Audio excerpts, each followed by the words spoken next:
आज जो कहानी मैं आपको सुना रही हूँ इसका नाम है देने वाला लेने वाला। महात्मा बुद्ध लोगों के सामने उपदेश दे रहे थे और कह रहे थे, पापी से घृणा मत करो, घृणा पाप से करो।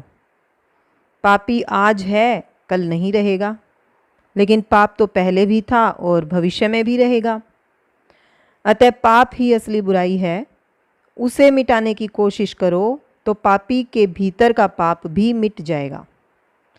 केवल पापी को मिटाने में लगे रहोगे तो वह मिटेगा नहीं तथा किया गया प्रयत्न भी व्यर्थ हो जाएगा। लोगों के बीच बैठा हुआ एक दुष्ट किस्म का व्यक्ति भी महात्मा बुद्ध की बातें सुन रहा था। वह अपने स्थान से उठा और बोला, बकता है, खुद पापी है और महात्मा बना फिरता है। पाखंडी है, पाखंडी। कोई इसकी बातों में मत आना। पापी तो पापी ही होता है, उसे मार ही डालना चाहिए।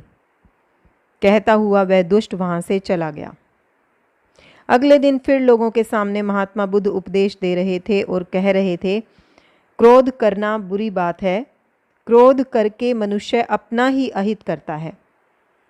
उसके शरीर का खून क्रोध की अग्नि से जल जाता है।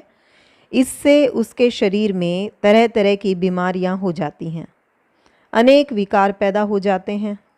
वह रोगी होकर बिस्तर पर जा पड़ता है। इसलिए क्रोध से सदा दूर ही रहना चाहिए। दुष्ट व्यक्ति जो आज भी वहाँ मौजूद था फिर खड़ा हुआ और लोगों की तरफ देखकर बोला, मित्रों, यह पाखंडी जो कहता है और हमें उपदेश करता है, क्या खुद भी वैसा ही करता है? इसकी परख की जानी चाहिए और मैं इसकी परख करता हूँ। वह दुष्ट व्यक्ति महात्मा बुद्ध के बिल्कुल पास आया और बोला, क्यों रे ढोंगी, दुनिया भर को उल्टी सीधी बातें बताता फिरता है, तुझे और कुछ काम नहीं है क्या? पाप और पापी की बात करता है, कभी क्रोध और प्रेम की बातें करता है, क्या तुझे कभी क्रोध नहीं आता? बुद्ध ने शांत स्वर में कहा, एक बात बताओ, यदि तुम मुझे एक रोटी देना चाहो और मैं वह रोटी नहीं लूं, तो वह रोटी किसके पास रहेगी? दुष्ट ने चिढ़कर कहा, अरे पाखंडी, यह तो सीधी सी बात है, मेरे पास रहेगी।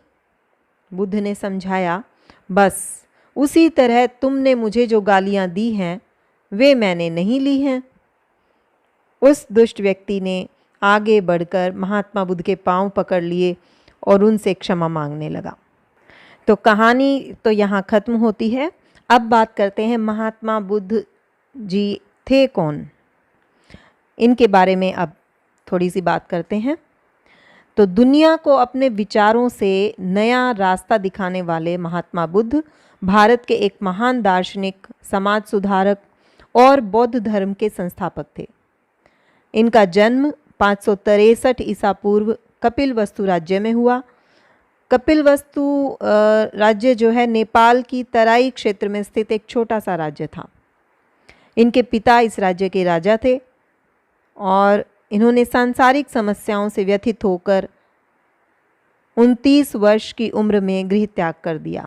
वर्षों की कठोर साधना के बाद बोध गया, बिहार में ये जगह है, में बोधि वृक्ष के नीचे ज्ञान की इन्हें प्राप्ति हुई और इसके बाद वे भगवान बुद्ध बन गए।